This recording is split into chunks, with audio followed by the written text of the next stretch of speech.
La Nouvelle-Calédonie dans l'attente donc des résultats des élections provinciales, les premières dans l'archipel depuis 2019 et ce vote s'est tenu dans les 3 provinces qui constituent donc ce territoire, celle du sud, du nord et les îles Loyauté. Selon nos confrères de Nouvelle-Calédonie, la première, la participation s'établissait dans la soirée à un peu plus de 58%. Bonjour à vous Karim Yayaoui, vous êtes notre envoyé spécial à Nouméa avec Ashraf Habib. Karim, je le disais tout à l'heure dans les titres, l'issue de ce vote, elle va redessiner l'avenir politique de l'archipel. Il est là le premier enjeu de ce scrutin. Oui, c'est vrai que un des enjeux de ce scrutin, même s'il y en a beaucoup pour les électeurs, puisque lorsqu'ils votent lors de ces élections provinciales, c'est aussi pour des questions qui concernent leur quotidien, la santé, l'environnement ou encore l'éducation. Mais c'est aussi grâce à ces élections provinciales que se dessine la composition du Congrès, qui est ensuite chargé de nommer un gouvernement. D'après les chiffres qui sont en train de tomber, mais qui ne seront pas confirmés avant demain, on a le sentiment qu'il n'y aura pas forcément de bouleversement sur l'échiquier politique en Nouvelle-Calédonie. Dans la province sud, qui est largement dominée par les loyalistes, eh bien c'est eux qui virent largement en tête, alors qu'ils sont très minoritaires du côté des îles ou encore dans la province nord. Il faudra donc faire des alliances pour parvenir à construire un gouvernement et ces alliances risquent d'être complexe à construire.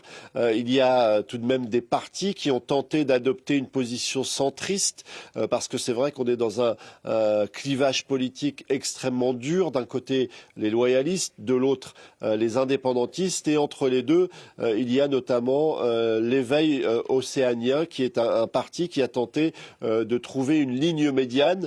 Il ne va pas forcément avoir beaucoup de sièges, mais en tout cas suffisamment de sièges pour se transformer en faiseur de roi. Tout ça rend les négociations à venir avec l'État français tout de même assez complexes s'il n'y a pas véritablement de majorité solide et qu'il faudra sans doute construire avec des alliances. Et puis Karim, il y a le souvenir des violences de 2024. On imagine que ces images sont encore dans toutes les têtes sur place. Qu'est-ce qui a changé ou au contraire, qu'est-ce qui n'a pas changé depuis 2 ans? Alors c'est vrai que ces images des violences de 2024 ont marqué durablement la population en Nouvelle-Calédonie. Eh bien, beaucoup aujourd'hui ne veulent pas revivre de tels événements et c'est pour ça qu'ils n'ont parfois pas voté, parce qu'ils estiment que ceux qui les appellent à venir glisser le bulletin dans l'urne ont parfois été responsables d'une situation politique qui n'a fait que s'envenimer ces dernières années. On a entendu des gens qui ont voté ou qui n'ont pas voté renvoyer dos à dos indépendantistes et loyalistes. En tout cas, ce qui a changé, c'est que depuis 2024, la situation économique s'est dégradée, la pauvreté s'est accrue.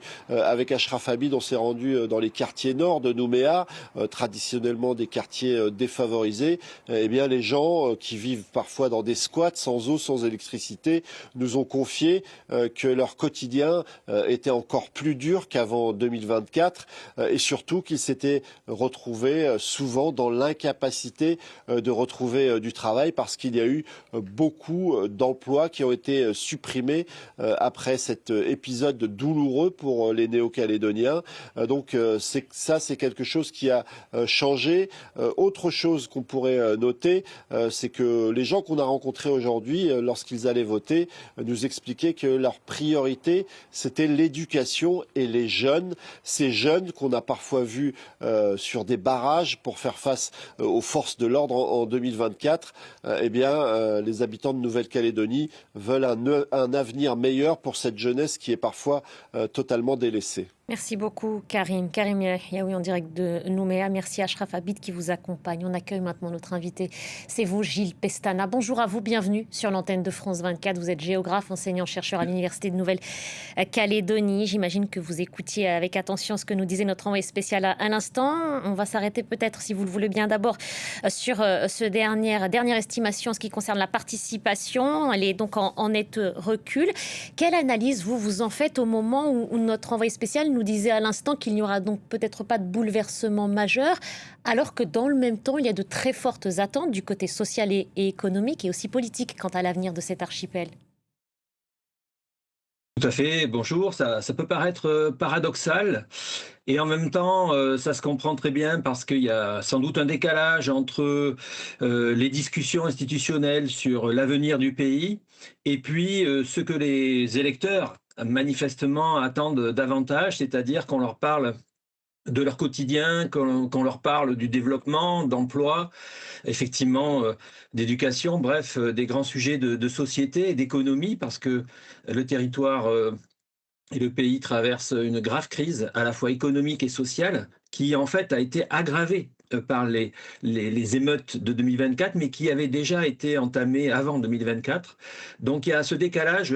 L'avenir institutionnel, on en parle avec les référendums depuis 2018, c'est très long. On est en Mm. 2026 et finalement, cet avenir n'est toujours pas tracé. Donc, les Calédoniens sont très lassés de cette situation et sans compter, bien sûr, plusieurs suffrages qui ont eu lieu, des législatives, des municipales, etc., et ont aussi un petit peu érodé la motivation des électeurs. On sait que ce scrutin se tient dans 3 provinces. Vous disiez à l'instant que la situation s'était aggravée depuis 2024. Mais est-ce que la situation n'était pas déjà complexe, qui a aussi amené aux violences qu'on a connues à ce printemps-là? Le géographe que vous êtes, comment est-ce que vous décrivez la situation dans ces 3 provinces? Elle est très inégalitaire aujourd'hui, non? C'est juste de dire ça? Oui, bien sûr, il y a des grandes inégalités, mais il y a aussi des grandes inégalités de territoire en général, hein. C'est pas du tout les mêmes profils économiques, sociaux, ethniques, on peut dire. Bref, il y a des grandes différences, effectivement. C'est très hétérogène, bien sûr, à l'intérieur des provinces. Et je dirais que finalement, les élections, la provinciale, il y a eu aussi la nouveauté, c'est qu'il y a eu quand même pas mal de listes qui se sont présentées. Voilà, donc ça montre que on est loin de. Il y a certes une bipolarité qui peut s'installer entre indépendantisme et non-indépendantisme, mais en fait, il y a aussi des sous-courants et des interprétations différentes. Par exemple, les discussions institutionnelles qu'il y a eu récemment à propos du fameux accord de Bougival qui n'existera Mhm. pas, qui ne sera jamais mis en œuvre. Donc, ça montre que voilà, l'opinion et les courants sont beaucoup plus diversifiés qu'on ne le pense en général. Vous parliez à l'instant du mouvement indépendantiste, des loyalistes d'un côté, de ce clivage et de cette troisième voie qui a tenté d'émerger. Qu'est-ce qu'ils recherchent aujourd'hui précisément, les néo-calédoniens? Quand on pense au mouvement indépendantiste, on se dit que dans tous les cas, l'objectif final, c'est d'obtenir un jour cette indépendance. Dans le même temps, nos envoyés spéciaux nous disaient qu'avec les Kanaks avec lesquels ils avaient échangé, politisés, certains disent que dans tous les cas, ils ne seraient pas prêts à franchir ce cap. Il est là l'autre enjeu aujourd'hui sur le Caillou, dans ce territoire? Oui, l'enjeu reste le même. Il faut bien comprendre Mais qu'en est-ce qu'il est gros, il y a possible? une partie. Est-ce qu'il est possible à atteindre Oui, un jour? Parce que normalement, les Nations Unies ont prévu ce territoire doit être décolonisé. Le processus avait été engagé dans les années 80, je crois. Je parle sous votre contrôle. Est-ce qu'un jour, ce processus ira jusqu'au bout, Gilles Pestana? bah, ça fait pas. L'État a toujours dit que, évidemment, ça restait ouvert, hein. Le droit à l'autodétermination est inaliénable. Donc, de ce point de vue-là, c'est toujours possible, mais le principe des référendums qui a eu lieu, même s'ils ont été contestés pour le dernier, fait que pour l'instant, la question est reportée. Et justement, c'est un nouvel accord institutionnel qui pourrait déterminer dans quelles conditions la Nouvelle-Calédonie pourrait évoluer, ses institutions, pourrait voir évoluer ses institutions, peut-être jusqu'à l'indépendance. Mais il faut comprendre que le mouvement indépendantiste n'a pas tout à fait la même approche. Ils sont pour l'indépendance. Certains la souhaiteraient le plus tôt possible et de façon irréversible. D'autres sont prêts à, disons, pour l'instant, attendre, préparer cette indépendance au mieux.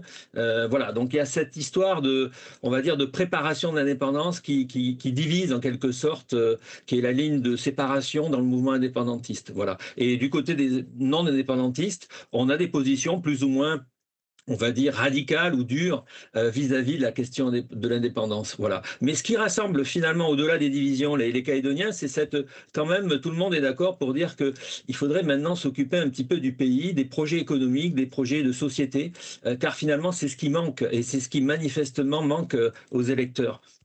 Voilà, l'avenir institutionnel, c'est une chose, Hmm, mais hmm. des projets de société et des projets économiques, ça manque un petit peu. Et ça doit venir de Paris? forcément, de la métropole? Surtout pas, surtout pas. Mmh. Non, non, il faut justement que ça vienne du pays. Et de ce point de vue-là, bon, il y a des idées qui ont émergé durant la campagne provinciale, mais elle a été assez courte, malheureusement.